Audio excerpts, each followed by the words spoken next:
एकनाथी भागवत अध्याय 23 श्लोक क्रमांक 43 आणि या 43 मधील ओवी क्रमांक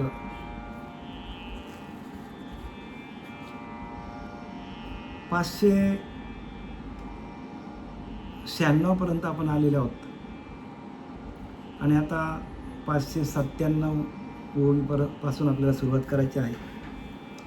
बघा, आपल्याला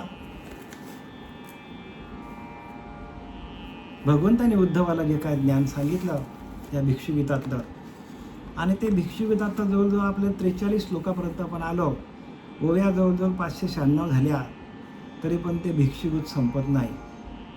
म्हणजे त्याच्यामध्ये काहीतरी तथ्य आहे. त्या कृपण ब्राह्मणाने जे काय ज्ञान मिळवलं त्याला एकमेव कारण काय, तर त्याच्या मनाला झालेला त्रास. जोपर्यंत माणसाच्या मनाला त्रास होत नाही, मन दुःखी होत नाही, मनालाच दुःख होतात, मनालाच सुख होतात. आणि नंतर तो सांगतो, ज्यावेळेला गुरुचा त्याला उपदेश झाला, त्या अवंती नगरीमधील कृपण ब्राह्मणाला ज्यावेळेला मनाला त्रास झाला त्यावेळेला त्याने सांगितलं की मला कुठल्याही देवाने त्रास दिलेला नाही, मला ग्रहांनी त्रास दिलेला नाही, मला संतांनी त्रास दिलेला नाही, मला त्रास देणारा लोकांनी मला त्रास दिलेला नाही. डोकं फोडलं लोकांनी, कपडे फाडले, पण त्यांनी ओळखलं. कारण काय, त्याला गुरुचा उपदेश झाला. आणि जोपर्यंत गुरुचा उपदेश आपल्या मनाला असतो बरं का, आणि मनच काय होतो, मनच भजन करायला लागतो. आणि एकदा मनाने भजन करायला सुरुवात केली, स्वतःच्या मनाने जर त्या भगवंताचं नामस्मरण करायला सुरुवात केली तर ते मनच काय होतो, मनच रामरूप होतो. कारण मनालाच आपल्याला रज तम सत्व आहे ज्याच्या अंगी, याच गुणी जगी वाया गेला. संत सांगतात, ज्याच्याकडे रजोगुण आहे, ज्याच्याकडे तमोगुण आहे, ज्याच्याकडे सत्वगुण आहे, गुणच माणसाला जन्माला घालतात. आपलेच अवगुण आपणाशी वाटती गुण, आपले अवगुण आहेत ते, पण आपण केलेल्या कर्माचं फळ आपल्याला सत्वगुणे भगवत भक्ती सांगितली की नाही. जर आपल्याकडे सत्वगुण असेल, प्रबल झाला असेल, तर आपल्याकडे भगवंताचं भजन होतं. रजोगुणे पुनरावृत्ती जन्माला कोण घालतो, रजोगुण जन्माला घालतो. आणि तमोगुणे अधोगती. तमोगुण वाढला तर माणसाला प्रमाद करण्याची इच्छा होते, विषय भोगण्याची इच्छा होते, खाण्याची इच्छा होते, पिण्याची इच्छा होते, आणि आपली बुद्धी तशी होते, आणि आपल्या हातातून अनेक चुका होतात. मांसाहार करतो माणूस, आणि त्यातून बुद्धी आपली विषयांकडे धावतो, आणि विषयांकडे धावल्यामुळे विषय भोगण्याची इच्छा होते माणसाला, मोठेपणा घेण्याची इच्छा होते, आणि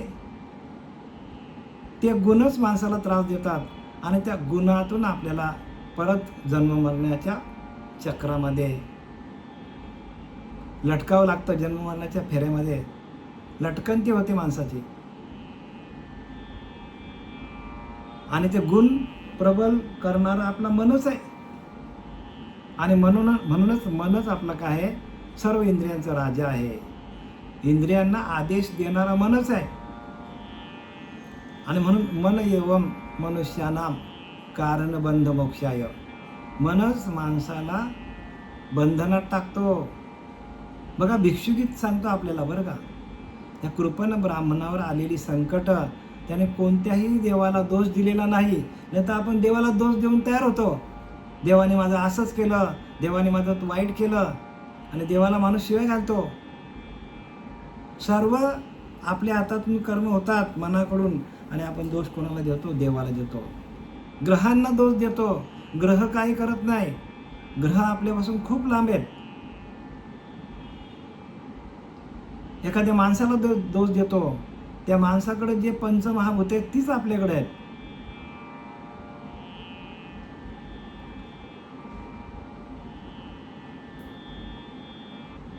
आणि दोष कोणाला देतो माणूस? दोष आहेत मनाकडे, आणि आपण दोष देवांना, संतांना, माणसांना, अनेक लोकांना आपण दोष देतो आणि त्यांचा आपण काय करतो? त्यांचा आपण हेवा करतो लोकांचा. पण नाही, इथेच कृपण ब्राह्मण सांगतो की इथे मला देवांनी त्रास दिला नाही, दानवांनी त्रास दिला नाही, संतांनी त्रास दिला नाही, ग्रहांनी त्रास दिला नाही, कोणीही त्रास दिलेला नाही. माझ्या मनानेच मला त्रास दिला. मनच माणसाला बंधनात टाकतो आणि मनच माणसाला मोक्षाकडे घेऊन जातो. मन एवं मनुष्यानाम, मन एवं मनुष्यानाम कारण बंध मोक्षयो, बंध ये विषय संगे मुक्ताई निर्विषय स्मृतम. मनच माणसाला बंधनात टाकतो आणि मनच माणसाला मोक्षाकडे नेतो.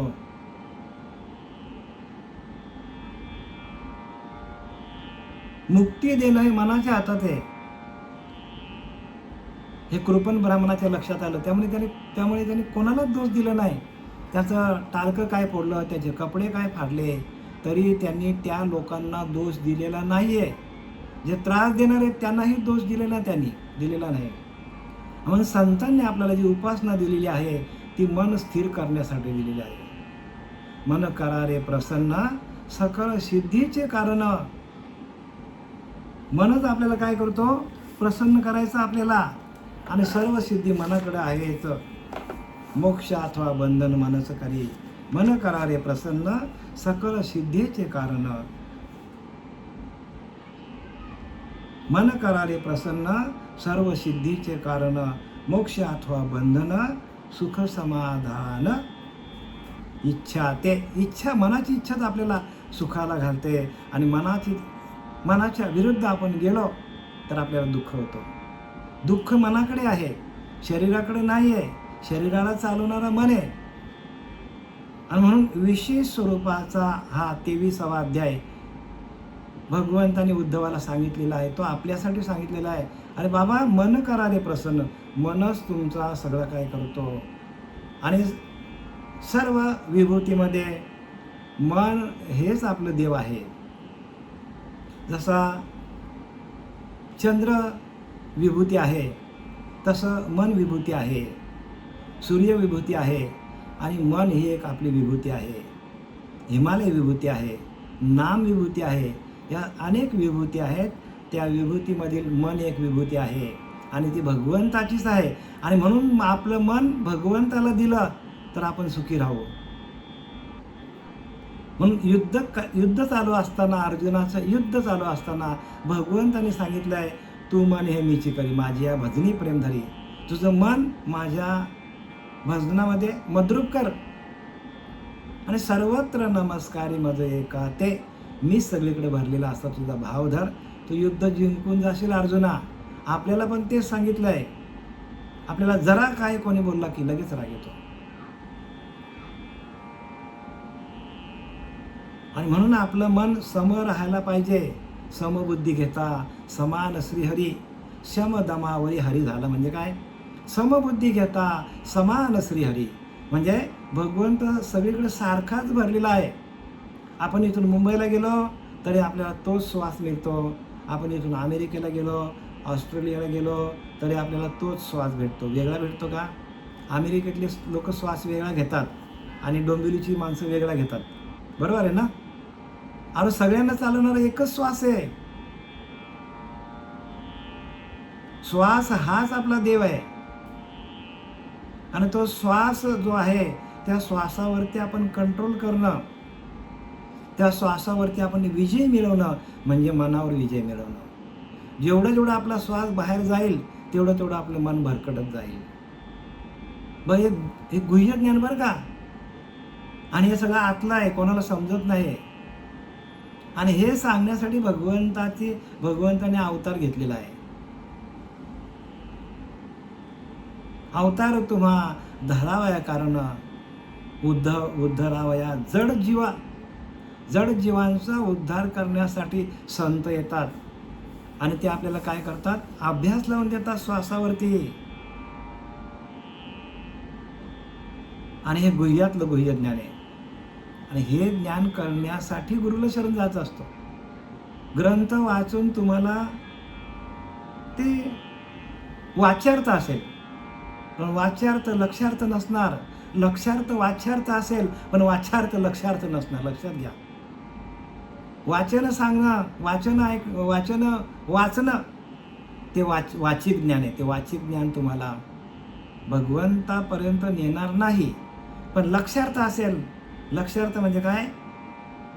लक्षार्थ म्हणजे त्या नामाकडं सातत्याने लक्ष ठेवून भगवंताचं भजन करणं, त्याला लक्षार्थ म्हणतात. सततम कीर्तयंत माम यतस्तांश दृढव्रतः नमस्तास्यंच माम भक्त्या नित्ययुक्त उपासिता. नित्य नियमाने जो माझी उपासना करतो, माझं भजन करतो, सतत कीर्तन करतो, जराही एक क्षण पण तो भजनाकडून बाजूला होत नाही, त्याला म्हणतात लक्षार्थ. येतो लक्षार्थ अनुभवणे. बघा, येथं नाही बोलणे, वाच्यार्थ बोलणे, वाचेचं काम नाही. आणि सगळी लोक वाचन ज्ञान सांगतात. वाचन ज्ञान सांगण्याची वस्तूच नाही ना. वाचन सांगायला गेलो आपण तर आपली फजिती होणार आहे. पण सगळेच लोक फजितीमध्ये पडल्यात. आंधळ्याची जण अवघ्याची आंधळे. सगळे तुकोबारा सांगतात की नाही, आंधळ्यांची जण अवघ्याची आंधळं. सगळेच आंधळे आहेत. त्यांना वाटतं जगच आंधळं आहे. पण संत आंधळे नाही बरं का. संतांना ती कृपादृष्टी, ती ज्ञानदृष्टी लाभलेली असते. परंपरेची ज्ञानदृष्टी, कृपादृष्टी निहाळिले आणि आपल्या पदी बैसविले. आपण आता ओवीकडे येऊया बरं का. दशक एकनाथी भागवत अध्याय 23 श्लोक क्रमांक 43. बघा काय सांगतो 43 श्लोकामध्ये.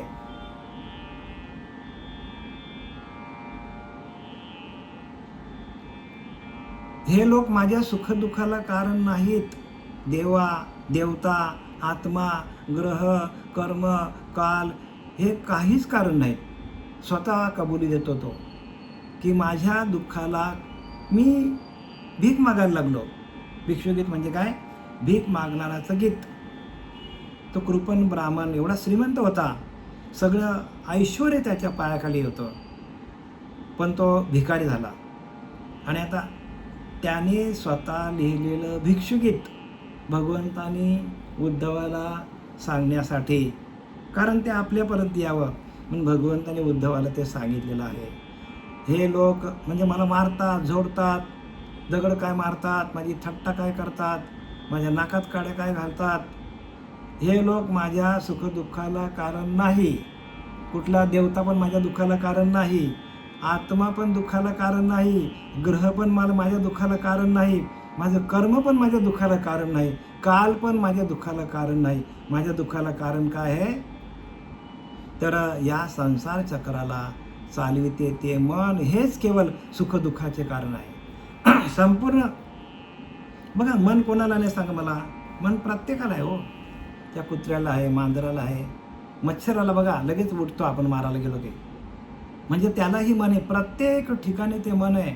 झाडांना पण मन आहे बघा. झाडांना बघा, आपण हात लावायला जावा की तुम्हाला माहिती आहे ना, लाजारा असते बघा, आपण हात लावला की लगेच. प्रत्येकाला ते ज्ञान आहे. प्रत्येकाच्या ठिकाणी ते आहे मन. आणि ते मन कसं आहे? तर चैतन्य स्वरूप आहे. आणि म्हणून इथं काय सांगितलं आहे की हेच केवळ सुखदुःखाचे कारण आहे. श्रुतीही असेच सांगतात आणि हेच खरे आहे. म्हणजे 4 वेद, 6 शास्त्र, 18 पुराणे हेच सांगतात की कोणीही कोणाच्या दुःखाला कारणीभूत नाही. दुःखाला कारणीभूत आपलं मनच आहे. बघा, एखाद्या आपल्या घरामध्ये कोणी बायकोनी कटकट केली, नवऱ्याने कटकट केली, मुलांनी कटकट केली, तर आपल्याला त्रास कोण देतो? देव त्रास देतो का आपल्याला? तुमचा तुम्ही विचार करा. मंदिरातला देव त्रास देतो, आतला आत्मा त्रास देतो का काल त्रास देतो? कोण त्रास देतो आपल्याला? आपली मुलं वेडीवाकडी वागली, मग बायको वेडीवाकडी वागली, नवरा बरोबर वागला नाही आपल्याबरोबर, तर आपल्याला त्रास कोण देतो? आपल्याला आपलं मनच त्रास देतो.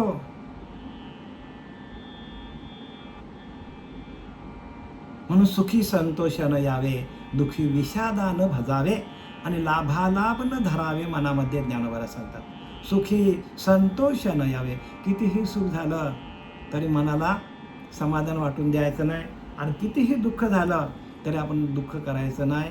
आणि हे सुख दुःख समम कृत्वा, सुख आणि दुःख समस्थितीत आणण्यासाठी संत येतात. आणि संत काय करतात? आपल्या डोक्यावर हात ठेवून आपल्याला अनुग्रह देतात, प्रबोधाचं चिंतन देतात, आणि त्या भगवंताशी एकरूप करून देतात. भगवंत कोण आहे? अहो, मन हाच भगवंत आहे. मन माझी विभूती सांगितली की नाही? मनच आपली विभूती आहे, मनच देव आहे. नाही नाही आन दैवत, तुका म्हणे मना ऐसे. मनच आपला देव आहे. आणि त्या मनाला दुःख होतो, आणि तो मनाला आपण रामरूप केला. मनाला चालवणारी जी शक्ती आहे, मनाला चालवणारी जी शक्ती आहे, आणि ती शक्ती म्हणजे भगवंत आहे. आपल्याला चालवणारी, प्रत्येकाला चालवणारी जी शक्ती आहे, ती शक्ती म्हणजे भगवंत आहे. आणि ती शक्ती आपल्याला शुद्ध चैतन्य म्हणतात त्याला. ती शुद्ध चैतन्य कधी भेटतं आपल्याला? ध्यानाला बसून आपण मनातले सगळे विचार आपण बाजूला केले, सगळे विचार बाजूला काढून टाकले, तर आपल्याला शांती आपल्याला अनुभवाला येते. आणि ती शांती म्हणजे परमात्मा आहे. शांती हाच परमात्मा आहे. शांती हेच परब्रह्म. आणि त्या शांती परब्रह्म, शांती ब्रह्म, नाथ महाराजांनी हे भागवत लिहिलेलं आहे. आता आपण ओव्यांकडे वळूया बरं का. आता मनाचं सगळं चालले बरं का. आपले नि हाते आपण, पठाडे खोविले दाभन, रात्री ऋतुताची ते जाण, सर्प भये प्राण चांडीला. एका माणसाने काय केलं? झोपायला गेला अंथरुणामध्ये, आणि त्याला असा घर असेल जंगलामध्ये, थोडा अडचणीमध्ये असेल, त्याच्या पाठीला सुई टोचली, म्हणजे अंथरुण टोचली किंवा दाभण टोचला.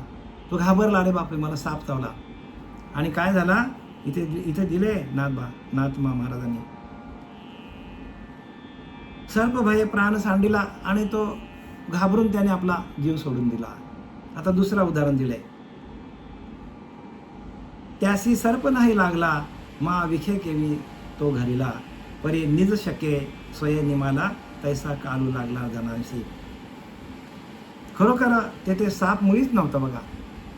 साप नव्हता तिथे, पण जीव गेला ना त्याचा, कारण त्याच्या मनाकडे संशय आला. आणि साप चावलाच नव्हता, मग त्याला विष कसे चढणार? सापच चावलाच नाही, त्याला फक्त दाभण किंवा सुई त्याला टोचले अंतरुणामध्ये, पण त्याला संशय आला मनाकडे, आणि त्याला तेथे केवळ संशयाने मरण आले बघा. माणूस बघा भीतीनं काय करतो? जीव सोडतो.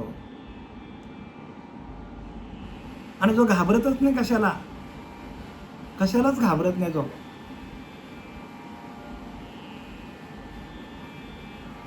ज्याला कशाची भीती वाटत नाही, मग तो भक्ती मार्गामध्ये पुढे जातो.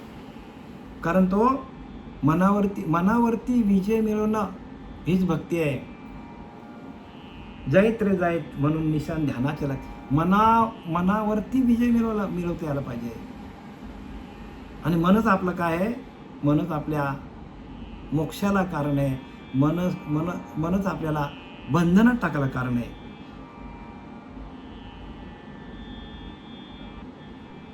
असाच कल्पनाजनित काल माणसाला भेडसावीत असतो बघा. कल्पनाजनित काल माणसाला भेडसावीत असतो. एखाद्या माणसाला जंगलात गेला आणि तो घाबरला, भूत नसताना त्याला वाटतं मनाचाच भूत तयार झाला त्याच्यासमोर, आणि तो चक्कर येऊन पडला. मग आता मला सांगा, भूत होता का तिथे? मनानेच भूत निर्माण केला. तसं आपण मनानेच काय करतो? आपल्याला जन्माला घालतो. मनानेच आपल्याला, म्हणून ते मनच रामरूप भगवंताने सांगितले, अरे बाबा मनच रामरूप कर. मन कल्पना तयार करतो, म्हणून कल्पना जाई सांडे, तैची गा संन्यासी योग घडे. ज्ञानोबा सांगतात, मनाकडे कल्पना जशी येईल तसं मन धावतो आणि त्याप्रमाणे शरीराला वळण लागतो. म्हणून आपण योग्य सद्गुरूंना शरण जाणं, योग्य सद्गुरूंना शरण आपण गेलो तर आपल्याला मुक्त होता येतो. आणि आपल्याला जर सद्गुरू व्यवस्थित भेटला नाही किंवा दुसरं कारण सद्गुरू आपल्याला भेटल्यात आणि आपण अभ्यासच केला नाही तर त्याला आपणच कारणीभूत आहोत. आणि काही गुरु असे आहेत की नको तिकडे घेऊन चाललेत लोकांना. ज्ञानोबा सांगतात की नाही की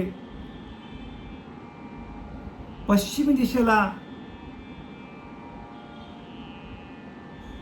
दिशेला आपण चाललोय, आपल्याला जायचं पूर्वेला आणि आपण चाललोय पश्चिम दिशेला. भेट होईल का आपली? नाही होणार ना.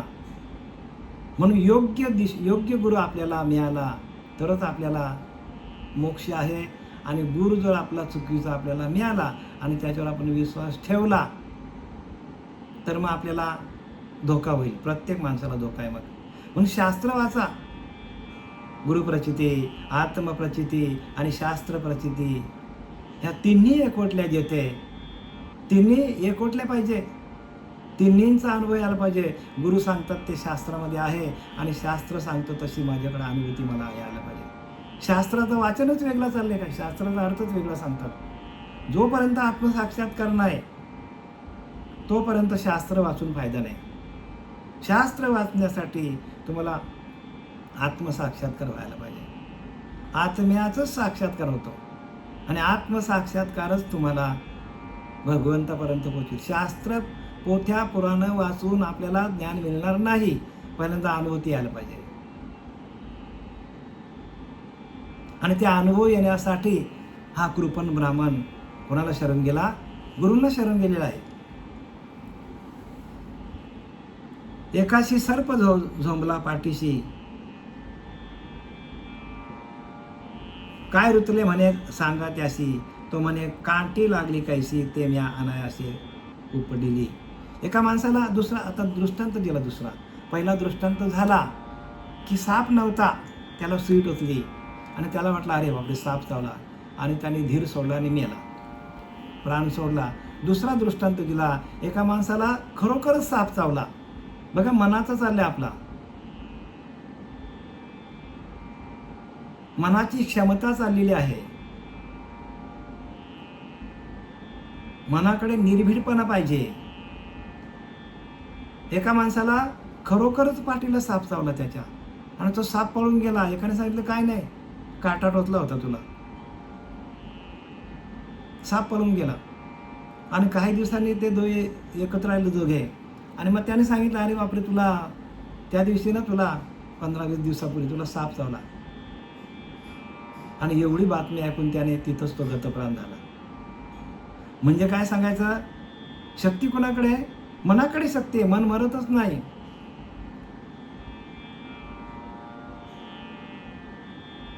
म्हणून संकल्पने काढले जयाचे मनची चैतन्य झाले, ते एक देशी परी व्यापले लोकत्रय. संकल्पने काढले, संकल्पच काढून टाकायचे मनातून. मनाकडे येणारे संकल्प विकल्प थांबले. मनाचा शरीराशी संबंध आहे, पण तेच मन जर रामरूप झाले तर शरीराला संपूर्ण विसर पडतो आणि शरीराला विसर पडल्यामुळे मन रामरूप होतो. म्हणजे मनच काय करतो? माणसाला राक्षस बनवतो आणि मनच काय करतो? माणसाला भगवंताकडे घेऊन जातो. मग सगळा खेळ कोणाचा आहे? कृपण ब्राह्मण सांगतो की हा सगळा खेळ जो आहे तो कोणाचा आहे? मनाचा आहे. तो देवाचा नाही. मला देवाचा रुसवा फुगवा नाही, आत्म्याचा पण नाही, ग्रहांचा पण मला नाही, कर्माचं पण नाही, कालाचं पण नाही माझ्यावर. मनच काय करतो? मनच माणसाला बंधनामध्ये टाकतो आणि मनच माणसाला मोक्षाला कारणीभूत करतो. हे कोणी सांगितलं? त्या कृपण ब्राह्मणाचं भिक्षुगीत आहे. भीक मागायला लावलं त्याला, पण भीक मागायला जरी लावलं तरी पण तो त्याची कहाणी भगवंतांनी उद्धवाला सांगितली याच्यामध्ये. का? तर त्यांनी ओळखलं. तर तसं तुम्ही आम्ही मनालाच ओळखता यायला पाहिजे. मन हेच आपलं देव आहे. पण कुठं कुठं जातं मन? एका क्षणामध्ये कुठे कुठे जाऊन येतो तो. अखंड ब्रह्मांडाला एका क्षणामध्ये गिरट्या घालून येतो, एका क्षणात.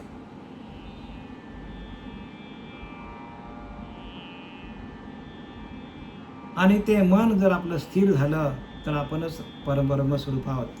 म्हणून मन तुका म्हणे मन मुरे, मग जे उरे ते तू, ते तुझं स्वरूप. मनाला जी शक्ती चालवते ती शक्ती कशी आहे तर स्थिर आहे. पण मन मायेमध्ये अडकल्यामुळे चंचलता येतं. मन परब्रह्माशी एकरूप झाला की मनच देव होतो. मन हे राम झाले, मन हे राम झाले, जैसे प्रवृत्ती ग्रासोनी निवृत्ती पदाशी निवृत्त होतो.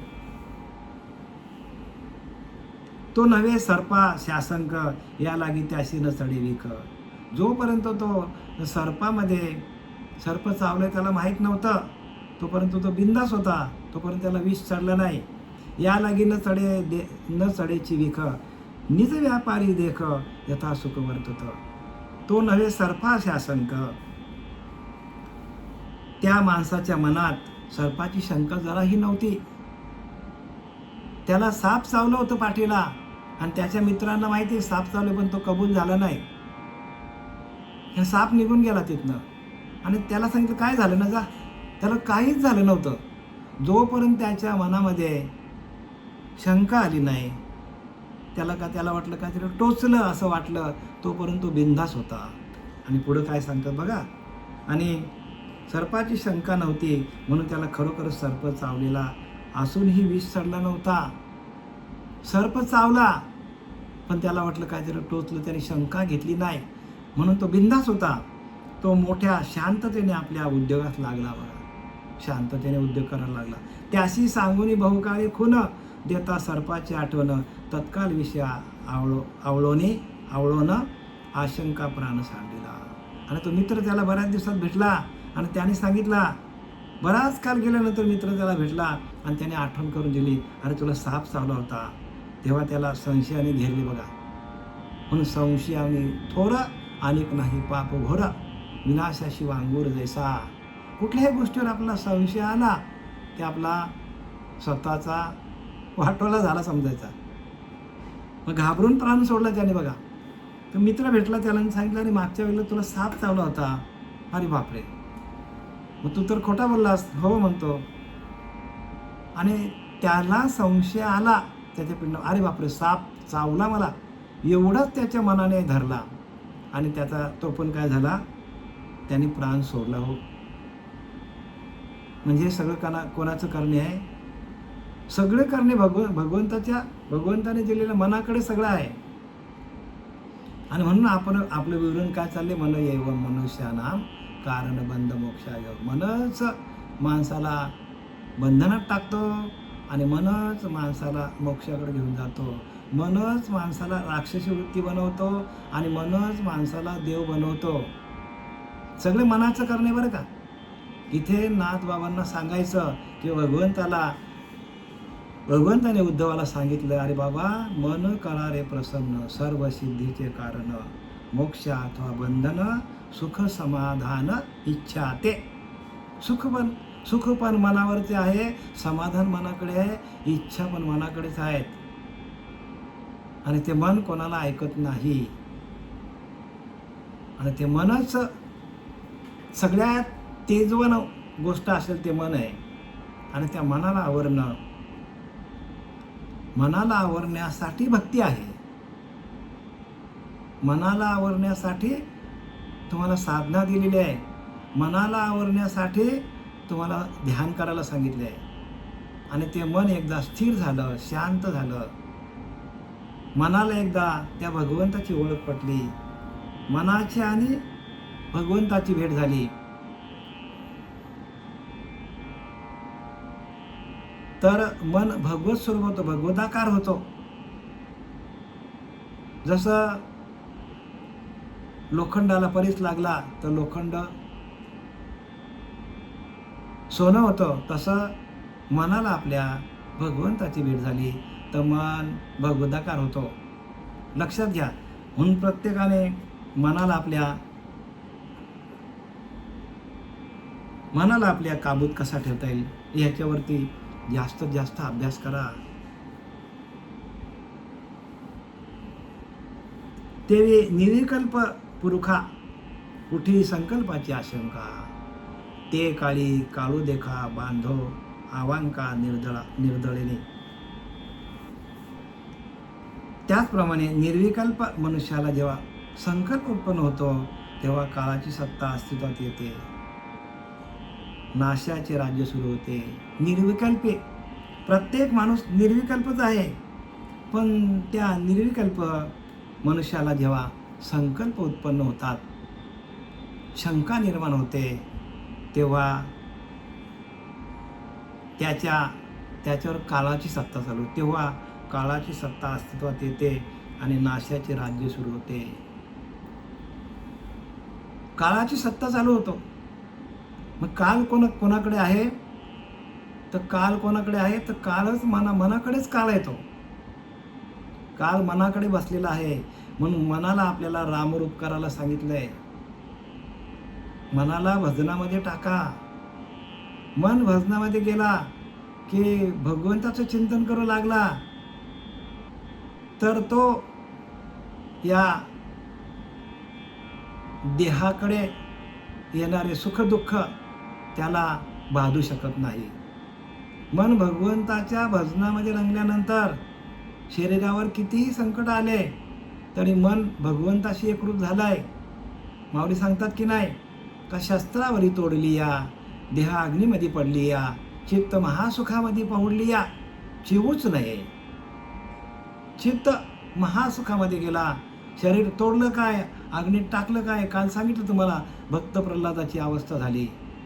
नारायण नारायण नारायण अखंड नारायण स्मरण चालू झालं आणि त्याला त्याच्या वडिलांनी हिरण्यकश्यपूने त्याला अग्नीत टाकलं, काही झालं नाही. तेलात टाकलं, काही झालं नाही. हत्तीच्या पायाखाली तोडवलं, काहीही झालेलं नाही. कड्यावरून ढकलून दिलं, काहीही झालेलं नाही. याला कारण काय? आत्ताच तुम्हाला सांगितलं का शस्त्रेवरी तोडली या, देह अग्नीमध्ये पडली या, चित्त महासुखामध्ये ओढली या, चेवोच नाही, काय होत नाही.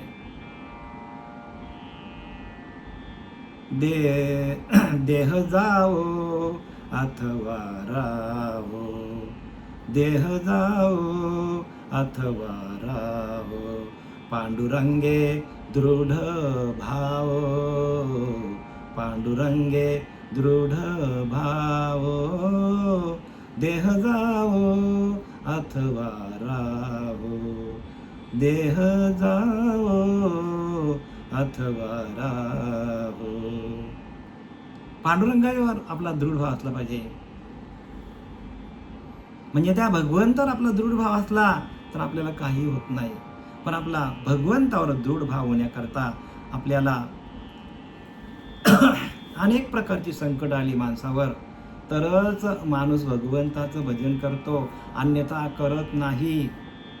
अनेक प्रकारच्या संकटातून माणूस जेव्हा व्याधा हाते सुटला, जैसा एखादी शिकार व्याघ्राच्या तावडीतून सुटल्यानंतर ती अशी पळते, तसं आपण या काळाच्या हातातून सुटलं पाहिजे. हे काळ आपल्याला काय करतो, प्रत्येक क्षण प्रत्येक काळ आपल्याला ग्रासित चाललेला आहे. एक एक पल आपण त्या कशाकडे चाललो आहे, एक एक पल आपण मृत्यूकडे चाललो आहे. आणि एक एक पळ आपल्याला त्या भगवंताच्या नामस्मरणामध्ये घालवता आला पाहिजे.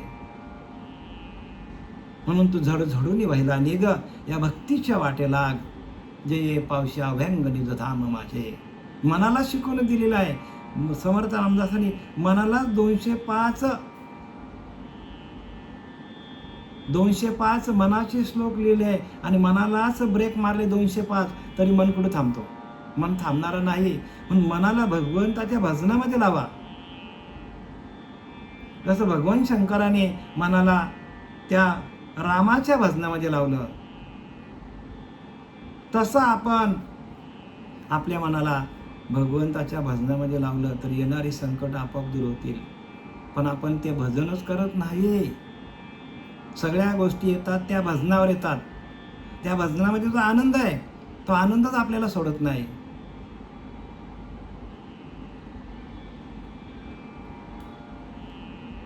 म्हणून नैनम छंदंती छिंदंती शस्त्राणी नैनम दहती पावक न चैनम क्लेंदेन तेप्पो न शोषयती मारुता. आणि मी अग्नीने जाळला जात नाही, मी पाण्याने भिजला जात नाही, वाऱ्याने उडला जात नाही. आणि तो परमात्मा आहे. आणि तो परमात्मा आपल्याला मनाला आपण भजन केलं तर मनच आपला रामरूप होतो.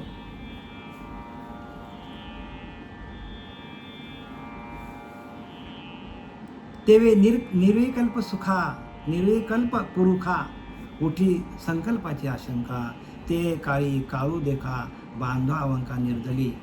म्हणजे निर्विकल्प मनुष्याला जेव्हा संकल्प उत्पन्न होतो आणि तेव्हा काळाची सत्ता अस्तित्वात येते. म्हणजे आपल्याकडे जरा जरी शंका आली तर आपल्याला काळ आपल्यावर काय करेल, काळ आपल्यावर आघात करतो. जोपर्यंत आपल्याकडे संकल्प विकल्प आहेत तोपर्यंत काळाची सत्ता आहे. संकल्प विकल्प गेले का काळाची सत्ता निघून जाते आपल्याकडून.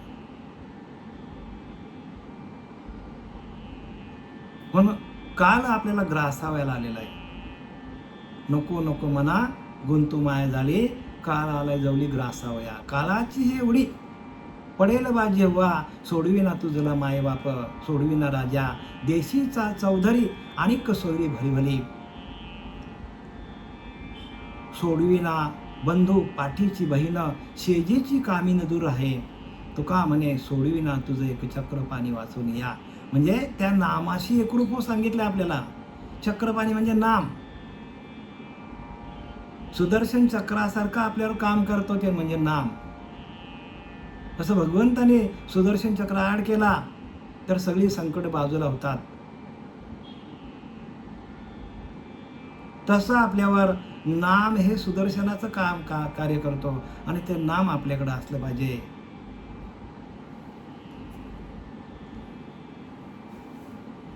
निशंकपणे साचार ज्याचे मन म्हणे मी अमर त्याचे कालवर्जी घर काल दुर्भर मन शंका. बघा काय सांगितलंय. आणि म्हणून आपल्याला जी साधना दिलेली आहे, संसाधना आपल्याला दिलेली आहे नामाची, त्याच्यामध्ये आपण काय म्हणतो की तो मी म्हणजे ते परब्रह्म मी आहे, ते परब्रह्म मी आहे, ते परब्रह्म मी आहे म्हणता म्हणता म्हणता आपण ते परब्रह्म होतो.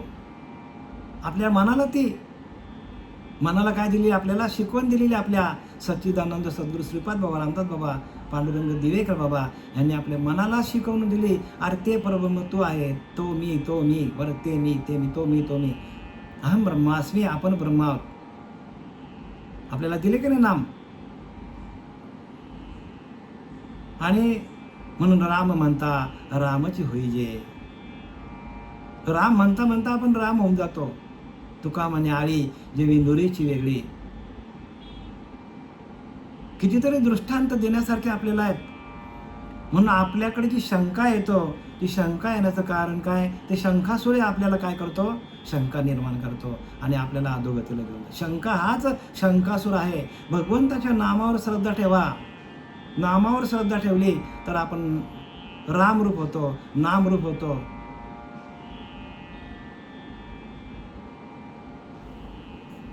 ह्या भिक्षुगीतातून आपल्याला मनावर आपल्याला कसा विजय मिळवायचा, मन कसा आपल्याला खड्ड्यात टाकतो, मन कसा आपल्याला रामरूप करतो भगवंताशी, संपूर्ण मनावरती शिकवण आपल्याला या भिक्षुगीतामध्ये, या अवंती नगरीमध्ये कृपण ब्राह्मणाने आपल्याला ही शिकवण दिली.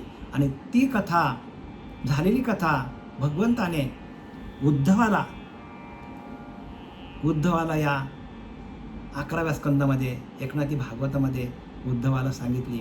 आपल्याला पण काय करायचं, मनालाच रामरूप बनवायचं. शिकवून घ्या. शास्त्र वाचून तुम्हाला कोणी सांगणार नाही तुम्ही काय करायचं. उपाय पण तुम्हाला सांगतो की तुम्ही हे काम करा. तुम्ही सततम कीर्तयंतो माम, सातत्याने भगवंताचं भजन करा. भजनानंदामध्ये गेल्यानंतर आपल्याला आपलं मन रामरूप होतं. आणि एकदा का मन रामाच्या भजनामध्ये लागला तर आपल्याला कुठल्याच प्रकारचा त्रास होत नाही. कारण मन रामरूप झालं तर आपल्याला भगवंतच आपल्याला सर्व काळापासून आपल्याला वाचवतो. शंका कुशंका दूर करणारा तो भगवंत आहे. आणि त्या भगवंताच्या नामामध्ये आपण आलो तर नाम हेच परब्रह्म. नाम परब्रह्म वेदार्थे. नामच परब्रह्म आहे. म्हणजे नाम आपल्या हातात आलं, त्या चित्तामध्ये आपलं नाम गेलं तर नामच आपल्याला आदेश करतो आपण काय करायचं, कसं वागायचं, चांगलं काय, वाईट काय, खरं काय, खोटं काय, पाप काय, पुण्य काय, स्वर्ग काय, नरक काय. हे सगळं आपल्याला शिकवणारं कोण आहे? ते परब्रह्म. आणि ते परब्रह्म आपल्या हातात येतो नामातून. हरी आला हाता मग काय भय चिंता. तुका म्हणे हरी काही उरो न देवरी. झालेली सेवा आपले सच्चिदानंद सद्गुरू श्रीपाद बाबा रामदास बाबा नारायण बाबा